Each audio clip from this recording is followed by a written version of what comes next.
Hi viewers, இன்னைக்கு நம்ம பார்க்க போற டாபிக் சிஎஃப்ஏ. அந்த கோர்ஸை பத்தி தான் நம்ம இன்னைக்கு பார்க்க போறோம். சிஎஃப்ஏ அந்த கோர்ஸ் எங்க ஸ்டார்ட் பண்ணாங்க அப்படின்னு சொல்லும்போது யூஎஸ்ஏ, அமெரிக்கால தான் ஸ்டார்ட் பண்ணாங்க. இந்த சிஎஃப்ஏ கோர்ஸை பொறுத்த வரைக்கும் இதுவும் CA, CMA, ACS, ACCA, US CMA, CPA அது மாதிரி இதுவும் ஒரு ப்ரொஃபஷனல் கோர்ஸ். வேர்ல்டு ஃபுல்லாவே ரொம்ப ஃபேமஸா இருக்கிற கோர்ஸ்ல இதுவும் ஒன் ஆஃப் த கோர்ஸ். இதை மோஸ்டா யார் படிப்பாங்க அப்படின்னு சொல்லும்போது அக்கௌண்டிங் லைன்ல இருக்கிற ஸ்டூடெண்ட்ஸ் வந்து இந்த கோர்ஸை சூஸ் பண்ணி படிப்பாங்க. ஃபார் எக்ஸாம்பிள், ஃபாரின் ஆப்பர்ச்சுனிட்டி எதனா வேணும் அப்படின்னு சொல்லும்போது, இல்லைன்னா இங்கே ஃபாரின் கம்பெனி எதனா லொக்கேட்டட் ஆகியிருக்கும், அதுல எதனா ஜாப் ஆப்பர்ச்சுனிட்டிஸ் அவங்களுக்கு தேவை அப்படின்ற சுச்சுவேஷன்ல இந்த சிஎஃப்ஏ கோர்ஸை நீங்க தாராளமாகவே எடுத்து படிக்கலாம். ஃபர்ஸ்ட், இந்த சிஎஃப்ஏ கோர்ஸ் அப்படின்னா என்னன்னு தெரிஞ்சுங்க. சிஎஃப்ஏனா வேற ஒன்றும் கிடையாது, இதோட அப்ரிவேஷன் சார்ட்டர்ட் ஃபினான்ஷியல் அனாலிஸ்ட். இதுதான் சிஎஃப்ஏ கோர்ஸோடைய அப்ரிவேஷன். ஓகேவா? நெக்ஸ்ட் வந்து ஃபோக்கஸ். இந்த கோர்ஸ் வந்து எதை ஃபோக்கஸ் பண்ணி இன்வால்மெண்ட் ஆகுது அப்படின்னு சொல்லும்போது investment management, financial analysis, portfolio management and ethical standards. இங்க பார்த்தாலே தெரியும், investment, financial analysis, portfolio management. இது எல்லாமே என்ன அப்படின்னு சொல்லும்போது, ஃபார் எக்ஸாம்பிள், ஒரு ஷேர்ஸ், டிபெஞ்சர்ஸ், பாண்ட்ஸ், அதுக்கப்புறம் வந்து அசெட்ஸ் வேல்யூவேஷன் பண்றது, அதுக்கான இன்வால்மெண்டோட படிக்கிறது தான் இந்த சிஎஃப்ஏ அப்படின்னு சொல்றாங்க. ஃபார் எக்ஸாம்பிள், ஷேர் எதனா சேல் பண்றது, அதுல இன்வெஸ்ட்மெண்ட் பண்றது, டிபெஞ்சர்ஸ், பாண்ட்ஸ், அசெட் வேல்யூவேஷன் பண்றது, ரீவேல்யூவேஷன் பண்றது, அதுக்கான ஃபுல் ஒர்க் ரிலேட்டட் ஆக்டிவிட்டிஸ் எல்லாமே நீங்க இந்த சிஎஃப்ஏ கோர்ஸ்ல வந்து படிப்பீங்க. அதே மாதிரி ஆல்ரெடி நான் சொன்னதுதான் கண்ட்ரி ஆஃப் ஆரிஜின் அப்படின்னு சொல்லும்போது இது யூஎஸ்ஏல தான் ஸ்டார்ட் பண்ணாங்க. யூஎஸ்ஏல தான் இதோட ஹெட் குவார்டர் வந்து இருக்கு. ஆனா இதோட வேல்யூ வந்து வேர்ல்டு ஃபுல்லாவே இருக்கு. ஏன்னா வேர்ல்டு ஃபுல்லாவே யூஎஸ்ஏ கம்பெனி தான் மோஸ்ட் ஆஃப் த பிளேஸ்ல வந்து லொகேட்டட் ஆகியிருக்காங்க. இன்கேஸ் யூஎஸ்ஏ பேஸ்ட் கம்பெனி இருக்கு, அதுல நீங்க ஒர்க் பண்ணணும், அப்ளை பண்ணணும் அப்படின்னு சொல்லும்போது இந்த சிஎஃப்ஏ கோர்ஸ் நீங்க கம்ப்ளீட் பண்ணியிருந்தீங்க அப்படின்னு சொல்லும்போது ரொம்பவே யூஸ்ஃபுல்லா இருக்கும். ஈஸியா நீங்க ஜாபை வந்து ரிசீவ் பண்ணிடலாம். ரெகக்னைஸ்ட் இன், இது வந்து ஆல் கண்ட்ரிஸ், எல்லா கண்ட்ரீஸ்லயுமே இந்த சிஎஃப்ஏ கோர்ஸ் ரொம்ப ஃபெமிலியரா இருக்கு. Useful for investment banker, portfolio manager, equity research analyst, risk manager, wealth and asset manager, corporate financial professional. இந்த போஸ்ட்லாம் நீங்க ஒரு கம்பெனில யூஎஸ் பேஸ்ட் கம்பெனில அப்ளை பண்ண போறீங்க அப்படின்னு சொல்லும்போது தாராளமா நீங்க சிஎஃப்ஏ கோர்ஸை வந்து படிக்கலாம். அடுத்தது, இந்த கோர்ஸ்ல எக்ஸாம் எப்படி எப்படிலாம் கண்டக்ட் பண்றாங்க அப்படின்னு சொல்லும்போது 3 லெவல்ஸ்ல வந்து இந்த எக்ஸாம் வந்து கண்டக்ட் பண்றாங்க. Level 1, level 2, level 3. இப்போ இந்த ஒவ்வொரு லெவலை பத்தியும் நம்ம ஒன் பை ஒன்னா பார்த்துடலாம். First level 1. லெவல் 1 பொறுத்த வரைக்கும் ஃபோக்கஸ் எதை ஃபோக்கஸ் பண்ணியிருப்பாங்க அப்படின்னு சொல்லும்போது basic knowledge of financial concept and investment tool. Financial detail, அதாவது அக்கௌண்டிங்கோட பேசிக் கான்செப்டும் இந்த இடத்துல சொல்லியிருப்பாங்க. அதே மாதிரி இன்வெஸ்ட்மெண்ட் டூல்ஸ், ஷேர்ஸ், டிபெஞ்சர்ஸ், அந்த இன்வெஸ்ட்மெண்ட் ரிலேட்டடான ஆக்டிவிட்டிஸ் அதுவும் இதுல இருக்கும். இதுல இருந்து தான் கொஸ்டின் வந்து கேட்பாங்க. கொஸ்டின் டைப் எப்படி இருக்கும் அப்படின்னு சொல்லும்போது எம்சிக்யூஸ் அதே இந்த இடத்துல கொடுத்துறாங்க. எக்ஸாம் டைமிங் டியூரேஷன் எப்படி இருக்கும் அப்படின்னு சொல்லும்போது லெவல் 1 பொறுத்த வரைக்கும் 4.5 hours வந்து ஆகும். ஆனா கண்டினியூஸா நீங்க 4.5 hours எழுத மாட்டீங்க. நடுவுல வந்து பிரேக் இருக்கும். அதாவது 2 hours 15 minutes 2 செஷனா வந்து கண்டக்ட் பண்ணுவாங்க. அதாவது ஒரு செஷன் 2 hours 15 minutes இருக்கும், இன்னொரு செக்ஷன் சம் பிரேக் விட்டுட்டு அதுக்கடுத்து 2 hour 15 minutes வந்து கண்டக்ட் பண்ணுவாங்க. 2 செஷனா வந்து லெவல் 1 வந்து கண்டக்ட் பண்ணுவாங்க. அப்போ டோட்டலா 4.5 hours, அதாவது 4.5 hours வந்து எக்ஸாம் எழுதுற மாதிரி இருக்கும். லெவல் 2 நெக்ஸ்ட் நம்ம இதை கம்ப்ளீட் பண்ணிட்டோம். அடுத்தது லெவல் 2 போக போறோம் அப்படின்னு சொல்லும்போது லெவல் 2ல எதெல்லாம் ஃபோக்கஸ் பண்ணுவாங்க அப்படின்னு சொல்லும்போது application of concept, asset valuation, financial analysis. Asset valuation, அசெட்டை வந்து எப்படி வேல்யூவேட் பண்றது, அதே மாதிரி லேண்ட் எதனா இருக்கு அந்த அசெட்டை எப்படி வேல்யூவேஷன் பண்றது, அதுக்கான டீடைல்ஸா படிக்கிற பிளேஸ் தான் லெவல் 2. அதே மாதிரி ஃபினான்ஷியல் அனாலிசிஸ், ஒரு கம்பெனியோட பேலன்ஸ் ஷீட் அதை செக் பண்ற டீடைல்ஸ், அதை போடுற டீடைல்ஸ், அது எல்லாமே இதுல படிக்கிற மாதிரி இருக்கும். கொஸ்டின் டைப் எப்படி இருக்கும் அப்படின்னு சொல்லும்போது ப்ரீவியஸ் மாதிரி இந்த இடத்துல எம்சிக்யூ மட்டும் கிடையாது, டிஸ்கிரிப்டிவும் இருக்கு பிளஸ் எம்சிக்யூ ரெண்டுமே சேர்ந்த மாதிரி தான் இதுல வரும். இதுவும் ப்ரீவியஸா நம்ம பார்த்த மாதிரி 2 செஷனை கண்டக்ட் பண்றாங்க. அதாவது 2 hours 15 minutes for session 1, 2 hour 15 minutes for session 2. அது ரெண்டுத்துக்கும் நடுவில் சம் பிரேக் வந்து இருக்கும். நீங்க 4.5 hours வந்து லெவல் 2 எக்ஸாம் எழுதுற மாதிரி இருக்கும். அடுத்தது ஃபைனலா இப்ப லெவல் 2வும் கிளியர் பண்ணிட்டீங்க. அடுத்தது லெவல் 3க்கு நீங்க போகணும். லெவல் 3ல எந்த கான்செப்டை ஃபோக்கஸ் பண்ணி சப்ஜெக்ட் இருக்கும் அப்படின்னு சொல்லும்போது போர்ட்ஃபோலியோ மேனேஜ்மெண்ட். திருப்பியும் நான் சொல்லிடுறேன், போர்ட்ஃபோலியோ மேனேஜ்மெண்ட்னா வேற ஒன்றும் கிடையாது. ஷேர்ஸ், டிபெஞ்சர்ஸ், பாண்ட்ஸ், அசட்ஸ், இதோடைய ஆக்டிவிட்டிஸ். ஃபார் எக்ஸாம்பிள், ஷேர்ஸ் எப்படி இன்வெஸ்ட்மெண்ட் பண்ணலாம், ஷேர்ஸோடைய வேல்யூ டிசைட் பண்றது, பாண்ட் வந்து எப்படி டிசைட் பண்ணலாம், இன்வெஸ்ட்மெண்ட் பண்ணலாம், அசட்டை வந்து எப்படி வேல்யூவேஷன் பண்ணலாம், எப்படி சேல் பண்ணலாம், அதுக்கான ரிசர்ச் ஒர்க் எல்லாமே எதுல பாப்பீங்கன்னா இந்த சிஎஃப்ஏ கோர்ஸ்ல வந்து பாப்பீங்க. அதுக்காக டெப்தா படிக்கிறது தான் இந்த லெவல் 3 அப்படின்னு சொல்றாங்க.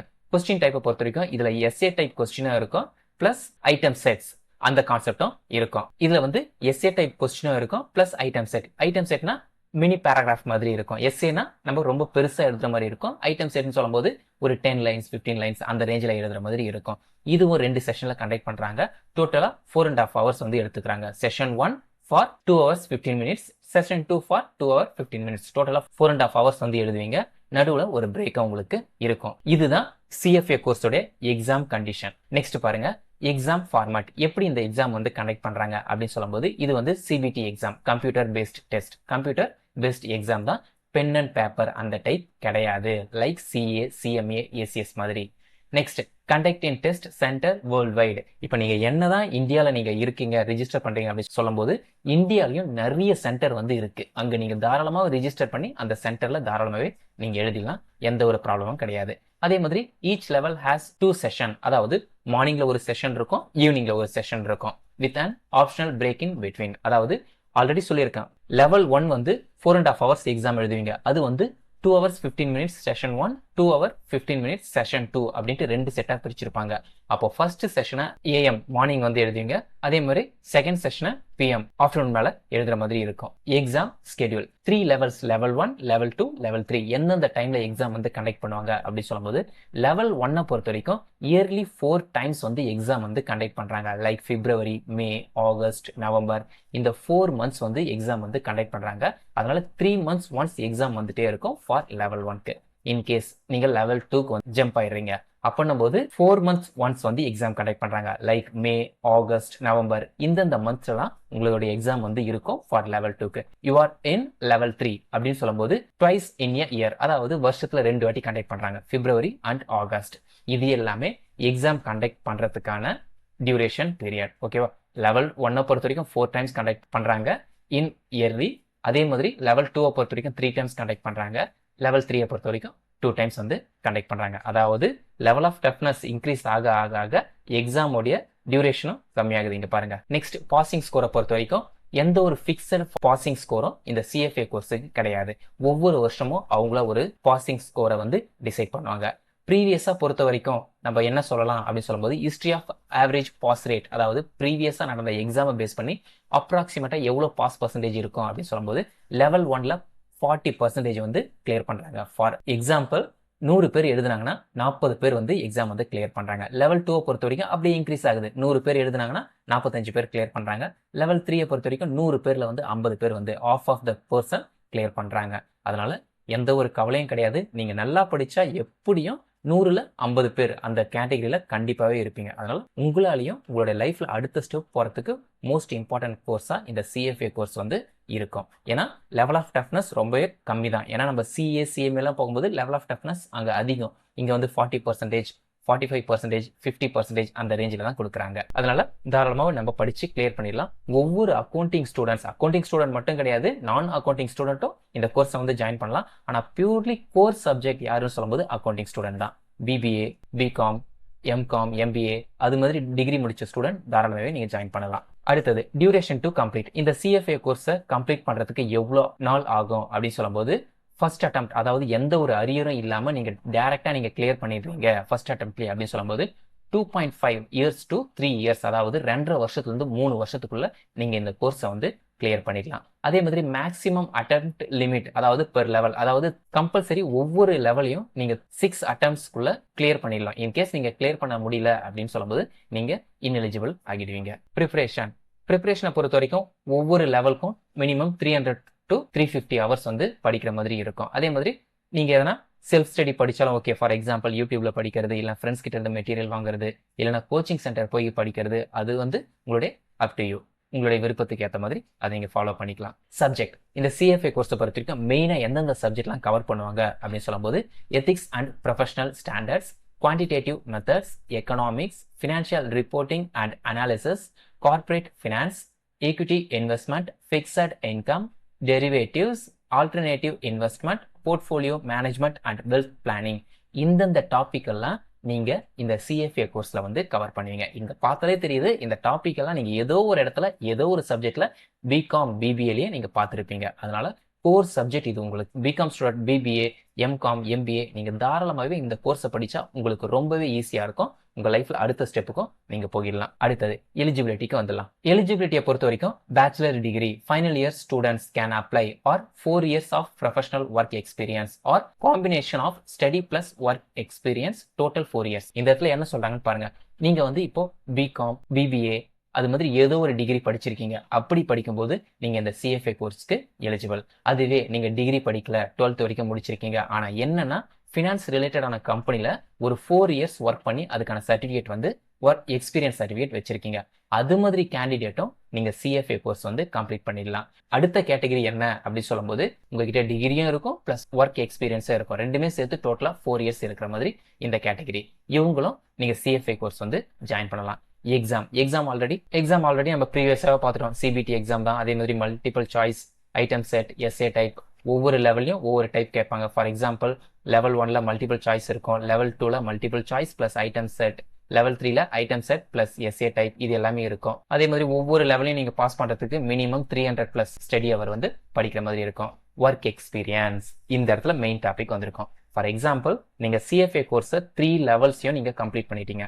அதுக்கு அடுத்தது நீங்க சிஎஃப்ஏ ஹோல்டரா, சர்டிபிகேட் ஹோல்டரா நீங்க மாற முடியாது. அதுக்கு அடுத்தது என்ன உங்களுக்கு நெசசரி அப்படின்னு சொல்லும்போது compulsory you have to work any industries like investment, finance related roles. அதுல வந்து 3 years வந்து நீங்க ஒர்க் பண்ணிருக்கணும். அந்த 3 years ஒர்க் பண்ண ஒர்க் எக்ஸ்பீரியன்ஸ் சர்டிபிகேட், இன்டர்ன்ஷிப் சர்டிபிகேட்டை சப்மிட் பண்ணும்போது தான் சிஎஃப்ஏ சர்டிஃபைட் ஹோல்டர் அப்படின்ட்டு உங்களுக்கு அவார்டு வந்து கொடுப்பாங்க. எக்ஸாமும் முடிச்சிருக்கணும் பிளஸ் இந்த 3 years கோர் ரிலேட்டட் கம்பெனில வந்து ஒர்க் பண்ணணும். லைக் இன்வெஸ்ட்மெண்ட், ஃபினான்ஸ் ரிலேட்டடான கம்பெனில வந்து ஒர்க் பண்ணி இன்டர்ன்ஷிப் சர்டிஃபிகேட் வந்து வச்சிருக்கணும். இந்த 3 years வந்து நீங்க கோர்ஸ் படிக்கிறதுக்கு முன்னாடி நீங்க போகிருந்தாலும் ஓகே, அதே மாதிரி கோர்ஸ் படிக்கும்போது 3 years ஏதோ ஒரு கம்பெனில வேலை செஞ்சிருந்தாலும் ஓகே, இல்ல நீங்க கோர்ஸ் படிச்சு முடிச்சுட்டு 3 years ஒர்க் பண்ணிருந்தாலும் ஓகே. இந்த ஏதோ ஒரு சுச்சுவேஷன்ல நீங்க ஒர்க் பண்ணிருந்தாலும் சிஎஃப்ஏ கோர்ஸ்க்கு வந்து அக்செப்ட் பண்ணிடுவாங்க. அதுக்கு அடுத்தது வந்து நீங்க சிஎஃப்ஏ சர்டிஃபைட் ஹோல்டர் சர்டிஃபிகேட் வந்து ப்ரொவைட் பண்ணிடுவாங்க. ஓகே, ஃபைனலா இந்த சிஎஃப்ஏ இந்த கோர்ஸை கம்ப்ளீட் பண்றதுக்கு எவ்வளவு காஸ்ட் ஆகும் அப்படின்னு சொல்லும்போது இங்க பாருங்க, டாலர்ல தான் நான் மென்ஷன் பண்ணியிருக்கேன். ஏன்னா இது வந்து யூஎஸ் பேஸ்ட் ஆர்கனைசேஷன், யூஎஸ்ஏல தான் ஹெட் ஆஃபீஸ் இருக்கு, அவங்க தான் கண்டக்ட் பண்றாங்க, எல்லாமே டாலரா தான் இருக்கு. என்ரோல்மெண்ட் ஃபீஸை பொறுத்த வரைக்கும் 1 time தான் பே பண்ண போறீங்க, 350. ஃபார் எக்ஸாம்பிள் $1 இப்போ 88, 90 அந்த ரேஞ்சில் போகுது. நான் அப்ராக்சிமேட்டா ஒரு 80ன்னு வச்சுக்கிறேன். அப்போ 350 × 80 போடும்போது 28,000 வந்து நீங்க என்ரோல்மெண்ட்டுக்கு வந்து ஃபீஸ் பே பண்ற மாதிரி இருக்கும். அதே மாதிரி எக்ஸாம் ஃபீஸை பொறுத்த வரைக்கும் $940 to $1,250 வந்து பே பண்ற மாதிரி இருக்கும் ஒவ்வொரு லெவலுக்கும். அப்போ பெர் லெவலுக்கு இந்த இன்பிட்வீன் தட் நம்ம எடுக்கும்போது ஒரு 1,150 அந்த டாலர் வந்து பே பண்ற மாதிரி இருக்கும் பெர் லெவலுக்கு. அப்போ ஒவ்வொரு லெவலுக்கும் 1,150 பே பண்ணணும். மொத்தமா 3 லெவல், ஒரு டாலருக்கு 80 rupees அப்படின்னு போடும்போது இந்த 3 லெவல்ஸும் வித்தவுட் அரியரா நம்ம போகும்போது 2,76,000 வந்து நம்ம பே பண்ற மாதிரி இருக்கும். Enrolment fees plus 3 level examination fees ரெண்டுத்தையும் சேர்க்கும் போது 3,04,000 வந்து டோட்டலா நம்ம ஃபீஸ் வந்து பே பண்ற மாதிரி இருக்கும். இது வந்து எந்த ஒரு அட்டெம்ப்டும் இல்லாம சிங்கிள் அட்டெம்ப்ட்ல கிளியர் பண்ணும்போது. அதுதான் இந்த இடத்துல சொல்றாங்க பாருங்க, இன் இந்தியாவில் 2.5 to 3.5 lakhs அந்த ரேஞ்ச்குள்ள அப்ராக்சிமேட்டா ஆகும் அப்படின்னு சொல்றாங்க. அதே மாதிரி கரியர் ஆப்பர்ச்சுனிட்டிஸ், இப்போ வந்து எக்ஸாம் கிளியர் பண்ணிட்டீங்க, அதுக்கு அடுத்தது ஃபினான்ஸ் இன்வெஸ்ட்மெண்ட் ரிலேட்டடான கம்பெனில 3 years ஒர்க் பண்ணிட்டு அதுக்கான சர்டிஃபிகேட் வந்து வாங்கிட்டீங்க. அடுத்தது சிஎஃப்ஏ சர்டிஃபிகேட் வந்து உங்களுக்கு கொடுத்துருவாங்க, சிஎஃப்ஏ சர்டிஃபைட் ஹோல்டர் அப்படின்ட்டு. அடுத்தது நீங்க எங்கெங்கெல்லாம் ஒர்க் பண்ணலாம் அப்படின்னு சொல்லும்போது investment banker, portfolio manager, equity and research analyst, risk manager, wealth and asset manager, corporate finance professional, இந்தந்த ஃபீல்டுலாம் நீங்க தாராளமாகவே ஒர்க் பண்ணலாம். ஏன்னா இந்த ஃபீல்டில் ஒர்க் பண்றதுக்கான படிப்பை தான் நீங்க படிச்சிருக்கீங்க. Shares, bond, debentures, asset, investment, அதை பத்தி டெப்த் இன்ஃபர்மேஷன் இந்த படிப்பு மூலமா உங்களுக்கு தெரிஞ்சிடும். அதனால இந்த வேகன்சி ஏதோ ஒரு கம்பெனில இருக்கு, யூஎஸ்ஏ பேஸ்ட், மோஸ்டா இந்த கோர்ஸ் வந்து யூஎஸ்ஏ பேஸ்ட் கம்பெனி தான் உங்களை ப்ரிஃபர் பண்ணுவாங்க. இந்தியாவை பொறுத்தவரைக்கும் எந்த ஒரு ப்ராப்ளம் கிடையாது, எல்லா இடத்துலையுமே கம்பெனி, அவங்களுடைய ஐடி கம்பெனி வந்து இருக்கு, தாராளமாகவே உங்களை ரெக்ரூட்மெண்ட் பண்ணிடுவாங்க. இந்த ஜாப் வேகன்சி உங்களுக்கு இருக்கு அப்படின்னு சொல்லும்போது தாராளமாகவே நீங்க அப்ளை பண்ணலாம். பிகாம், பிபிஏ, எம்காம், எம்பிஏ அதை முடிச்ச ஸ்டூடெண்ட்டை விட டபுள், ட்ரிபிள், 4 times ப்ரிஃபரன்ஸ் யாருக்கு கொடுப்பாங்க அப்படின்னு சொல்லும்போது உங்களுக்கு தான் கொடுப்பாங்க. ஏன்னா பிகாம், பிபிஏ பொறுத்த வரைக்கும் தமிழ், இங்கிலீஷ் அதெல்லாம் படிச்சுட்டு வந்திருப்பாங்க. ஆனா நீங்க அப்படி கிடையாது, அந்த கோர் ரிலேட்டடான சப்ஜெக்டை தான் ப்ரிஃபர் பண்ணியே எடுத்து படிச்சிருக்கீங்க. அப்போ ஃபர்ஸ்ட் ப்ரிஃபரன்ஸ் உங்களுக்கு தான் ஜாப் வந்து 100% கேரண்டி. பிகாம் ஸ்டூடெண்ட், அதாவது காமர்ஸ் ஸ்டூடெண்ட்டுக்கு இது ஒரு பெர்ஃபெக்ட் கோர்ஸ், தாராளமாக எடுத்து படிங்க. All the best. பிடிச்சிருந்தா நம்ம சேனலை சப்ஸ்கிரைப் பண்ணுங்க. தேங்க்யூ.